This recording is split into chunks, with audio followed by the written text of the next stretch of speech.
Welcome to the Marketing Meeting podcast. Today, I have a special guest, Pierre-Laurent Baudey. Pierre has spent over 2 decades leading major transformations like Nike Football, Nike Women, and Nike Membership.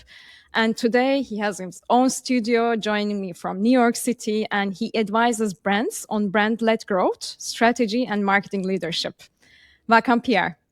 Hi, thanks for having me. I'm very excited. I'm excited for one reason as well, because I recognize that you are my first teammate from Nike that I'm hosting at the podcast. It's been 4 years.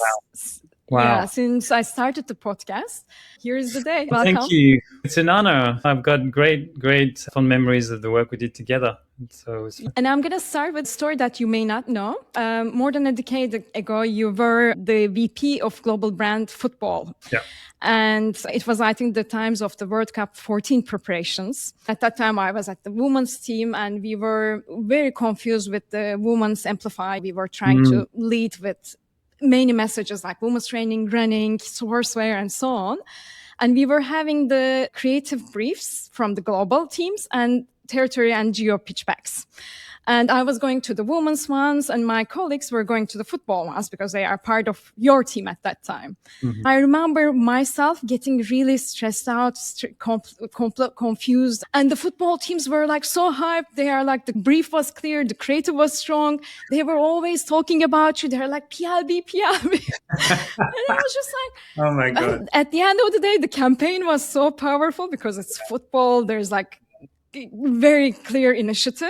Yeah, and there we were like, okay, shall we do training led or shall we do running led? And I recognize that for a brand team to success, there are 2 things. One of them is once the brief and creative direction is strong, coming from global team in a global brand, let's say, that's very important for the territory and geo teams, but also the leadership and the feeling people get from the leadership is another very important asset that I remember from those times. Well, thank you. That's a huge compliment, Itia. I have to say there was something quite special about football in those days. Football is such an incredible sport anyway. But no, I think we had something really special going on back then as a team, as a global team. It was a really special moment in time as well for the company because we had to win. It was our chance to kind of become number one, and we did become number one from a business standpoint ahead of our longtime competitors. So it was an incredible journey and it was fun and everyone was excited. So I'm glad you could see that from where you were. We're going to talk a lot about brand-led growth. Nowadays, when I meet with a founder or a CEO, and when we start talking about brands, marketing, all at the same conversation. Usually the tendency of a CEO or a founder is, brand is this nice to have thing. It's storytelling. It's a lot of foundational things, long-term thinking. And they feel that it's a nice thing, but they are really hyped to talk about marketing, which is growth, performance, and they kind of see brand and marketing as 2 different things. Whereas coming from a global brand like Nike, where everything is brand marketing, like everything is combined, I would like to hear your thoughts on how do you see them being different or being the same? Such a good question. Yeah, I'm quite passionate about that one, actually. So for me, to keep it really simple, marketing is the input. It's the signals that you send. It's what you do, what you're in control of. Branding for me is the output. And to some extent, you don't actually control that. It's what happens as a result of what you do and what you put out into the world. So marketing is more the input, branding is more the output. To keep it simple, that's how I would sort of summarize it. So that in that sense, they are quite linked. They cannot be considered as 2 separate things, I guess. Well, I think it depends also a little bit on your size. For smaller companies, I think it's maybe fair enough. But as you scale and it comes to a point when complexity sort of outgrows the idea of marketing, I'd say for me, you can't just focus on the shiny object. I think especially these days, performance marketing becomes very complex. It's really truly a science. Taking your product to market, given the competitive markets that we operate in, marketing plays a very critical role. And within that, of course, AI and such. But I like to think, if you take a step back, I think of a brand a little bit like a person, because I'm also a coach and people often come to me wondering, so what should I do? Help me kind of my social post, my CV, what job should I take? I always like to remind them, before you obsess the what you want to do, how about being clear on who you are? So it's focusing on the being before you dive into the doing.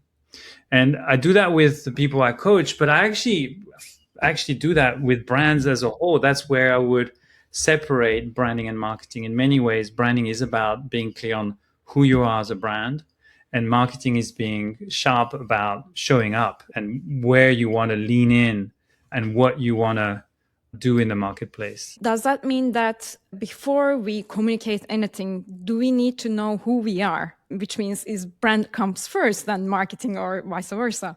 I strongly believe that you should. Yes, absolutely. No, I think it's really important to define the tenets of your brand before you go too deep into the operation of marketing and taking anything you're putting out there into market.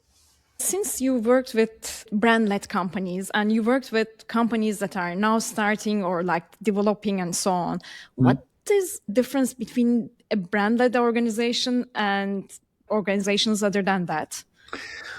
I think in my mind, brand-led organizations don't just leave it at the job to be done. There's a lot of really good products out there that compete at a good level based on a job to be done. Brand like to obsess the needs, so they don't put something out into the world just because they can, but because there's an actual need that needs to be addressed. So for me, again, it's brand-led organization sort of find that sweet spot between being truly authentic, unapologetic about the values they stand for, but also being very focused on and caring about how they're being perceived and the reaction they elicit in the world. So it's sort of, you have to have a spine, but you need to bend at the same time. You need to listen, just like individuals, right? You need to listen well, but you also need to have a point of view. And I think a brand-led organization knows how to navigate that. Companies or organizations that are not brand-led will be tempted to, again, put things out there just because they can. You often talk about capital B, brand with capital B. Could you explain that to me? Because I find it quite fascinating. Yeah, I think for me, capital B brand applies when you start to operate at the enterprise level. Like when you think about branding at that level and not just at the functional level. I mean, it goes back to what we said earlier, right? Branding is often conflated with marketing. So you have these brand people, marketing people, they're kind of the same type of people. And then you have the grown-ups kind of, paying the rent. No, I'm kidding. But obviously that's bullshit, right? So I think in my mind, capital B, what I mean by that is everyone should be equal in front of the brand. Everyone, and not just marketing, not just design, but product, sales, tech, IT, HR, obviously the CEO. So for me, the best brands know that to succeed, every function needs to have an obsession for the brand and have skin in the game of clarifying what that brand stands for. And so I'm quite passionate about that. So that's what I mean by capital B, is when a branding becomes an enterprise muscle that everybody flexes and everybody's kind of equal in front of. Does that make sense? And then, so it's not only the job of the brand teams. It means that all the organizations should need to be involved in the brand decisions and brand voice, actually. Yeah. And I would even go so far as to say that there's a lot of conversations about, because obviously there's a lot of debate around the marketing roles, the CMO. Should there be CMOs? Should there be chief growth officers? Should there be chief brand officers, right? And of course, as a sort of a brand marketing guy, I don't mind hijacking branding and putting that in my title. But if I'm honest, I think brand is kind of a sacred thing, and it should either it's in everyone's titles or it's nobody's title. Because I do think it sits above. Everybody should think of the brand the same way. When I engage with clients, I like to almost force that moment when every function sits down and defines their brand together. That moment in time, I think, is really critical when people hold hands and take the time to really define their brand foundation. In few words, just defining the key words that everybody will be using when they talk about the brand. You work nowadays with brands on a couple of areas, and one of them is brand foundation reset projects. Can you explain oftentimes what are the things that you work on those projects, foundation projects? Is that mission, vision? Yeah. So I do a lot of work that I call brand foundation, but there's different names for it, brand house, brand DNA. And I like to think about this as a simple set of tools, right? And for me, there's five of them, kind of a magic number, 3 and 5, you pick. But the 5 in this case that I always come back to are values, first of all, so it's kind of what do you believe in and how you show up. They usually underpin your mission, which is why you exist. If you stay true to why you exist and who you are, the core, not just selling stuff, then you create a world that is your vision. So you're taking the world somewhere. So far, you got values, mission, and vision. You do that on behalf of a consumer who becomes your muse. And so that's who inspires you and who you're doing that with and for. And then ultimately, if you boil it down to a few words and you want to compete and differentiate, you need a positioning, which is what you stand for. Okay, so these are the 5 tools in the toolbox that I like to work with clients on. And here's the important piece. They don't have to be whatever word we land on these. First of all, it doesn't come from me. I'm not here to come down from the mountain with the answer. Never. It's a collaborative process. We can expand a little bit if you'd like, but that's one. And 2, it's not a lengthy deck or book. It can be, but the power of a brand is if it's explained simply and succinctly. So 40 words or less is really what I strive to. How you said 40? 40. That's it. Oh, okay. It's one page. So once you add them all up, those 5 tools, if you put words next to each of those, mission, values, etc., you land with 40 or less, and I think that's all you need. Do you do them as workshops, or you do also like a research and workshops is a part of it? Yeah, no, it's almost always through a workshop process, preferably in person, can be remote. It has been remote, especially during COVID, but it also works. I think in person is always kind of more powerful.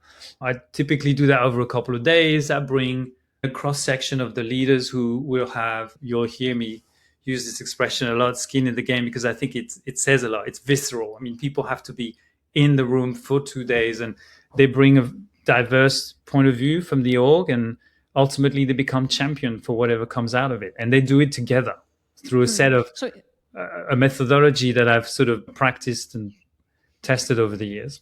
So it's like a cross-functional effort of like sales, marketing, products, and merchandising, HR, obviously leadership. But it's important that all functions are represented because, again, the brand sits above everyone. So every function should be in the room and they all have their say in the shaping of that brand.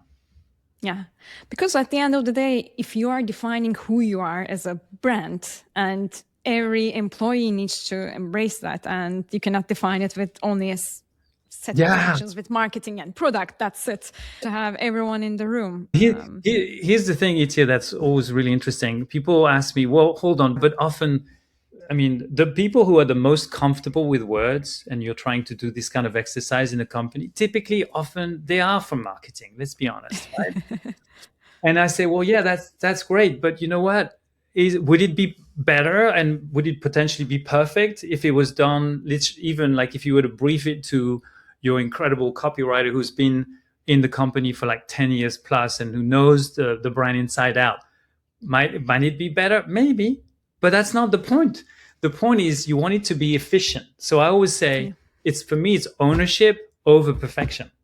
And the way you craft your brand narrative falls in that category as well. I mean, I'd much rather it was embraced by everyone, understood, championed by the people who actually helped shape it, aka skin in the game, than perfect, done in a little vacuum somewhere on a computer, albeit potentially better. So for me, it's ownership over perfection.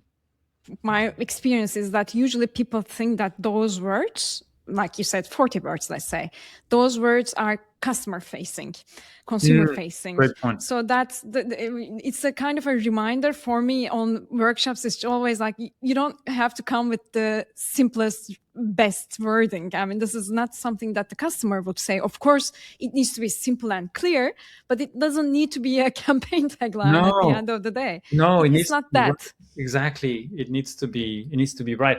I also want to touch on something you said, research. I mean, if you don't come into a workshop with new intel, new insights, new food for thought, literally, then don't bother. Then you're just having a meeting. Okay. And so there's always a lot of work done upstream, understanding your consumer. So gathering insights, understanding your business, your product priorities, and potentially even the trends, macro trends. And you take all of this into the workshop, you make sense out of that, you process that, and you find that intersection I was talking about earlier between what the world needs and who you really are. And that's where the magic happens. Do you start with talking about the values on those workshops, or mission or vision? Great question. I like starting with values, because it's often a pretty simple way to unpack the little parts, because it's, a brand is not a monolith. It usually is, oh, I see this part shining here. Oh, I see that part shining there. And so values help kind of give edges to your brand. And they're usually simple words that people can align on, maybe a little bit more easily than a sentence. So it's usually a little bit playful. It's a little bit more quick. It's a bit more intuitive. It gives a really good bedrock foundation for conversations that follow. You said that it's easy to transition to the deeper conversations because the next one is why a brand exists. It's the mission of it. Because usually it's very hard for a brand to decide on why they exist beyond making money. Yes. Everything is just like, okay, we want to be the most valuable company in the world, but it's not the mission. Well, how do you nail that? Do you know, it's funny because rephrase what you said, but do it through the lens of a person now. It's the same thing. And again, I'm going to shift hat for a minute and talk about coaching here, because clients come to me and they say, help me find another job, aka I want to make more money. Right. And what they're not doing necessarily is calling me and say, oh, I really want to work on who I am and define my values, right? They don't do that.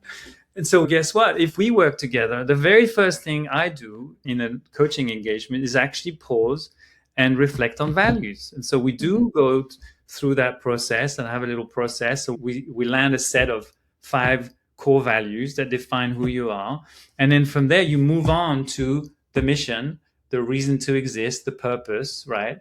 Which is building on those values, stitching them together in some sort of statement, as well as bringing in some other tools in the process. But I did want to pause on this one. And I know some people are reluctant to think about themselves as brands, right? So not everyone has to be obsessed with brands the way I am. Okay, I respect that.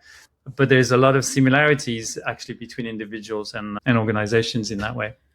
I'm going to pause here a bit about the why a brand exists. Yeah. And we tell the teams that, okay, beyond making money, why do you exist?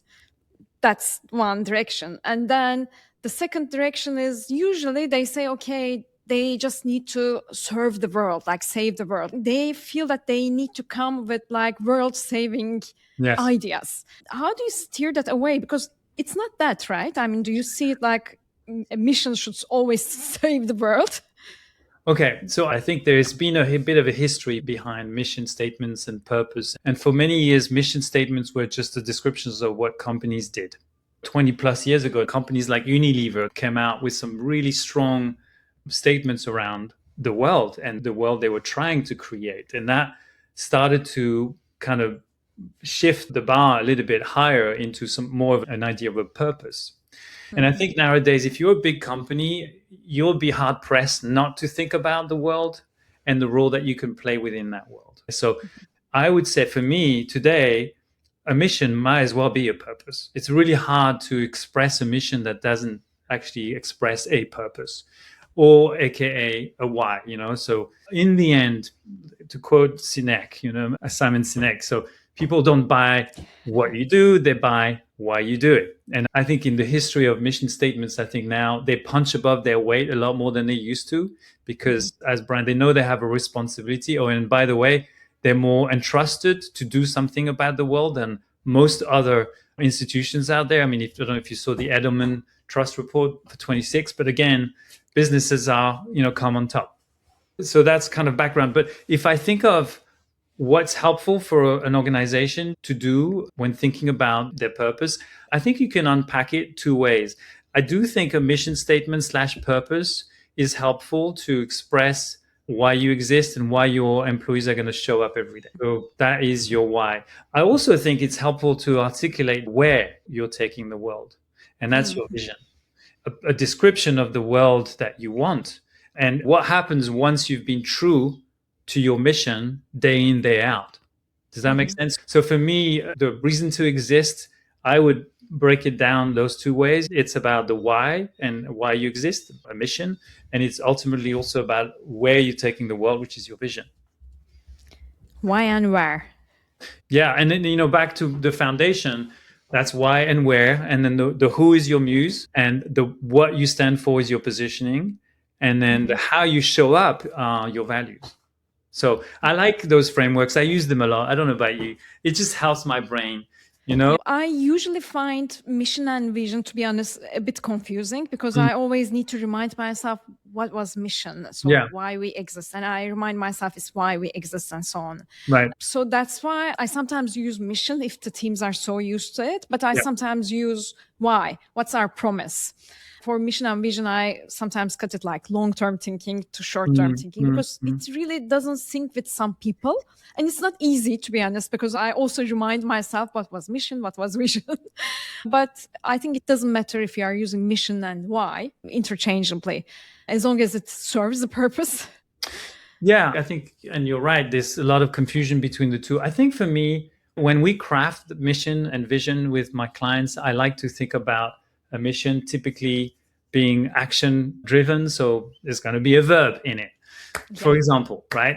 I think with a vision, where you're describing a state, it's an end state. So chances are there is no verb. It's a thing. You're describing the world, right? It's a world where, a future when. A vision can be achieved as well. That's the other thing, the other difference.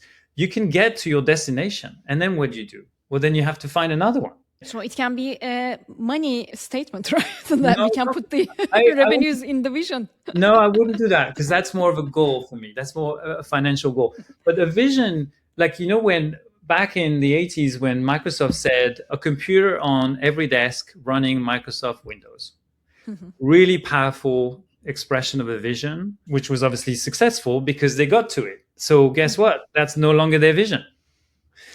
Whereas they have a new one, which I don't know if it's public. But mission statements really shouldn't change that much. It should be evergreen to some extent. It's like the rudder on a boat. It gives you a sense of direction, but you don't want to yank on it every 5 minutes. My next question will be about Muse, because that's also a very heated conversation.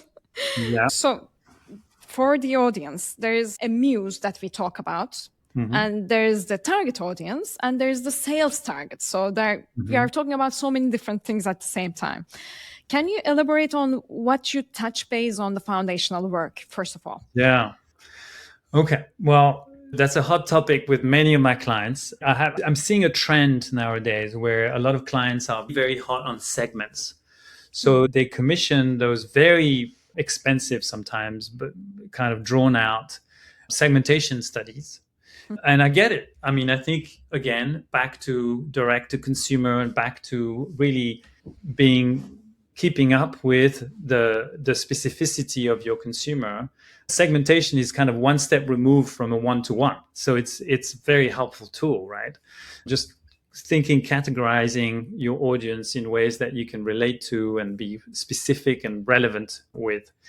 And that's not an excuse not to have a brand muse. So consumer segments to me are really valuable clusters that you build your business around. They help you prioritize. They're very data-driven. A brand muse for me is more of an aspirational North Star. It's sort of a shared compass across all the functions, and it's typically built on qualitative insights. But the two really are so powerful together. qualitative and quantitative working hand in hand, like two halves of a brain, if you will. So I think for me, they're both important and they're not mutually exclusive. So I really like the definition of a muse is an aspirational North Star. So we are not talking about who we are running after or like who we are targeting the ads to and so on here. It's again, just like we are not talking about the revenues here, we are talking about the brand foundation. There's one thing I need to ask you about the muses, because back in the days at Nike, where many of the things were category based, there was a brand muse for football and there was a brand muse for women's or running and so on. So is it normal for a company to have different types of muse under different categories? Oh, that's a really good one. Yeah. I think it's whatever helps you connect in a visceral way with your consumer in a way that's going to really sound relevant to your consumer. But it's an interesting question because there, can you have, how many muses can you have within one org, right? Yeah. I think it's if you have a clear delineation between your businesses and your sources of business, I think it's fair to then make the work of developing a muse. You need to have critical mass. Like, back to the Nike days, those categories were at least $2 billion each globally, company. And so it was, frankly, always a miracle that Nike was able to stand above all these categories, to stand for something across so many diverse segments. I mean, it is kind of an exception. I think they get to a size where it's almost like it's another way to segment their offering, but they don't just have segments, they have a portfolio of muses, right, that are specific to specific markets. I'm reminded of a definition. This is what I love about my job, by the way. Sometimes you work with clients and they say stuff and you go, oh my God, that's genius. And so I learn every day. Recently, a client of mine defined a muse. I'll share it with you, and I won't mention his name, but it really impressed me. He said, the most beautiful love songs are the ones written for one person, and they appeal to all of us. And that's so true. And that's exactly what the muse should be. It's like a focused, aspirational muse that you are in love with, let's say, as a company, right? And everything you do should be in honor of that muse. And by the way, it can't just be ultimately resonating with that person if that person exists. It has to be appealing to all of us. So yeah. I love that definition. I'll use it again. It's a nice one. I will use that too. Then we have the muse, which is aspirational North Star, or that aspirational person that we are trying to be or we are trying to reach out to. Yeah. There is the sales target, which is like we are going after everyone, maybe. It's just like, that's why I was having that difficulty of sales and marketing sitting at the same table together with the CEO. And I am talking about a muse and then a target audience for marketing initiatives. Yeah. Whereas sale is, why do we go after everyone? Yeah. That's the dilemma that I face a lot, which is a lot of education about you cannot talk to everyone, even if you know your muse and even if you know your first priority target audiences. I cannot help you communicate to all the people in the world. Well, of course, I'm exaggerating at this point. But the client you're thinking of, are they selling direct? What kind of industry is that? For example, the one that I'm talking is both B2B and B2C. And then I remember having a discussion of, okay, our marketing target, actually, it started like that, is the 500 S&P companies. It's just like, we are targeting all of them. I mean, you cannot go after all of them. You have to define something. Yeah. I mean, at the very least, segment. You have so many tools nowadays, so much data available to understand people's behaviors. Just take the time to cluster these people into 3, 4, 5 buckets. And here you got segments. At least start there, because you'll be a lot smarter speaking to one segment at a time than you would pretending you're speaking to all of them at once. One thing I have seen with clients, a lot of them on the digital side, is, and it's maybe the new version of we want to sell to everyone, is we're obsessed with acquisition. And there's nothing wrong with acquiring new clients / members / users. I'm one of those people, though, who believe that, yeah, you can do that. And then what? If you have a leaky bucket, you're none the wiser. So the key is retention. For me, the key is retention in so many ways. Frankly, it's a very universal truth about a lot of things. Before you get more friends, just make sure you keep the ones that you have, kind of thing. That goes for relationships. That's a nice sentence, right? As well. But I think it's a lot of the people who used to say we want to sell to everyone are the ones who are now saying acquisition is my number one priority. For me, I'd much rather have a party of 10 people who are going to be having such a good time that everybody looking in will go, I wish I was invited, than inviting 1,000 people who are like, should I go? Oh, you're going too? Oh, really? So we're all going. Well, no one's going then. Yeah. Once you have this foundation in place, the next step is the mapping out. So how do we communicate this? What's the yearly map? Yeah. And the tendency is product map, starting with, okay, what's the product launch? What's the innovation? And everything starts to shift about product calendar. What's your idea on this? Yeah. So you said it. I was going to say, you said product map. I actually would go even further. I think it's a product calendar. It's a one pager that has month at the top, product drops, product names, and you're done. I think what happens with a brand-led organization, and I was lucky at Nike to do a lot of that back then, and I've done a lot of that since with clients, is you bring the right people at the table early enough around the right insights, and together you build brand maps, not product calendars. You build brand maps. And those brand maps are informed by what you stand for as a brand, where the market is going, what your consumers need. And the brand map is built on top of brand stories. And those stories, like any stories, it's just the bread of life. It's like, what's the setting? What's the problem? And how are you going to solve it? And the product better be the solution. But it has to be done in the context of a problem. And all of that is then wrapped into a story. It's not a product launch, it's a brand story. And then once that brand map is ready, then you plug in the product stories or product innovation under those story buckets. Yes, is that the case? Exactly. You wrap the brand story around the product. So it's not like two different things, separate things, right? Product really needs to be at the core of your brand engine. It's a slightly different take on it because back to how you connect emotionally with the benefit, you have to put it in the context of a setting, a problem, and ideally an emotion wrapped around that. Yeah, I love that. Now, I will now move on to owning your own business. You moved from a long corporate career into advising and running your own practice and also working with so many different brands. What are your observations on this shift? Okay. Well, I'll talk on a personal level first. Yeah, that's what I asked.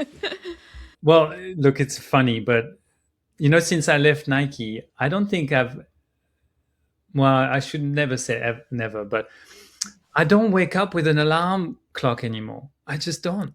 I wake up when I wake up as a starting point, right? And it's funny because when I say that to people, they go, well, anyway, so whatever. But so I wake up when I wake up, except if I have to catch a plane or something. The freedom that I got since I left is measured by, that's an example. It's also generally this idea that I organize my work around my free time more than the other way around. So every day I have a set amount of days that I want to take off. And I'm not talking weekends. So that's where I start. And I plan the year that way. And so I want to protect that time with my family, with myself, with my friends. So that's one thing you get out of that. I got out of it. That's the first. The second, so freedom, I suppose. The second is I tend to work with the people who I used to know at Nike, a lot of them at least, kind of kept those relationships. So guess what? They're people I share a lot with. I share values. So there's a lot of congruence in what I do. I'm kind of loving working with these people, right? I don't have to work with, assholes. And then finally, I feel kind of fulfilled because guess what? I end up leaning into the areas of the business that I know best and I enjoy working on. It builds into my strength. I work with people I love and I have free time. But it's not for everyone, of course. I think there's two things I was going to say on that. As far as it's not for everyone, I think one, that look, I'm kind of blessed that I've had a successful career at Nike where I did two things. I went pretty far in the company. I ended up being I left a VP. I had an influential position. I had a team and I had a lot of fun. But also I got to a place where I can quote unquote monetize that, I suppose, in some ways with some clients. And more importantly, I was surrounded by incredibly talented people and I've built an incredible network over the years. So I think those are the two boxes you need to check before you launch yourself on your own. One is, do you have a bit of gravitas / experience that you can monetize? And then two, do you have the network of people who trust you, who have enjoyed working with you? So building the network of influential, high potential leaders who will remember you wherever they go next, that's what you need to do today. If you're still in a company and you're thinking one day of going somewhere else, and don't do it sort of cynically, like thinking, expecting something in return, but I think network is everything. That's your number one job, build relationships. And also, I think the work that you do as a consultant now, rather than only the work that you do with brands, I think it's really important to at least have an understanding of where you want to go and what's your mission, what's your vision, what you want to do in this world and in your limited time on the planet. Yes. I think I value that a lot. And I wish I get to know you at the time that I was making all these decisions about life, going solo and versus working with corporate companies. But you say that, but you're doing the same. You're just as successful. You've built an incredible network. You've got this incredible podcast. You've got a long list of clients and you're making a huge impact. So I think it is, we have actually a fairly similar path in a way.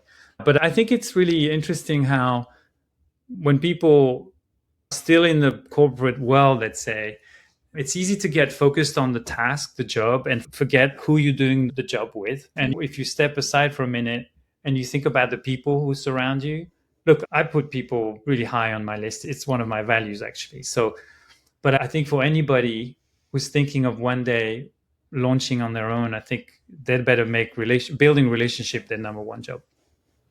I totally agree. So to wrap up with, what's your next free time arrangement within the year? My next free time arrangement, well, one that I get really excited about is this summer. So I'm planning a little bit less than 2 months in France. So I've got a pretty busy program of friends and family I want to hit and see. And there's a jeune probably as part of that as well. So we're I don't know if you're familiar with the idea of a detox, but we spend a week. Oh, yeah. So that's one of the things I'll be doing. And I'll be doing some walking. I'll be going to the sea. Anyway, I'll spare you the list, but there's some really exciting stuff planned. That's amazing. And I hope I get to see you at a nice cafe, just like we do in New York. Thanks so much for joining me, Pierre. I really enjoyed talking to you, and I think we can go on and on like this, especially on the last part, owning your business. I think we should make another. Thank you. I'm very impressed by everything you're doing, and I'm really happy we had this time. I didn't see the time go by, and it was a great conversation. So thank you. Thanks for having me, and we'll be in touch. See you soon.